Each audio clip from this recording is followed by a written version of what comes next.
सिंधुदुर्गचे पालकमंत्री नितेश राणे हे देखील उपस्थित होते। शेतकऱ्यांना समृद्ध करण्यासाठी देशी गायींचं संवर्धन महत्त्वाचं असून गोमातेचं संवर्धन केल्याशिवाय नैसर्गिक शेतीला गती मिळणार नाही, असं प्रतिपादन मुख्यमंत्री देवेंद्र फडणवीस यांनी केलं। सिंधुदुर्ग जिल्ह्यातल्या कणकवली तालुक्यातल्या करंजे साटमवाडी इथे 70 एकर जागेत उभारण्यात आलेल्या गोवर्धन गोशाळा कोकण प्रकल्पाचं उद्घाटन मुख्यमंत्र्यांच्या हस्ते झालं, त्यावेळी ते बोलत होते।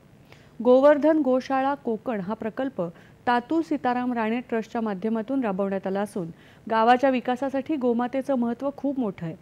गावाच्या विकासासाठी गोमातेचं योगदान केंद्रस्थानी ठेवण्याचा संकल्प या प्रकल्पामागे आहे। देशातल्या एकूण गोशाळांपैकी उत्तम गोशाळा कोकणात तयार झाली, या माध्यमातून एक अर्थव्यवस्था तयार होऊ शकते। शेतकऱ्यांना या गोशाळेच्या माध्यमातून व्यवसायाभिमुख प्रशिक्षण देता येईल अशी व्यवस्था इथे आहे, असं मुख्यमंत्री म्हणाले। हा उपक्रम गोमाता संवर्धनासाठीचा आदर्श प्रकल्प आहे, असं उपमुख्यमंत्री एकनाथ शिंदे यांनी यावेळी बोलताना सांगितलं। शेतकऱ्यांसाठी हा प्रकल्प दिशादर्शक तसंच मार्गदर्शक ठरेल, असंही ते म्हणाले। ICAI अर्थात इन्स्टिट्यूट ऑफ चार्टर्ड अकाउंटंट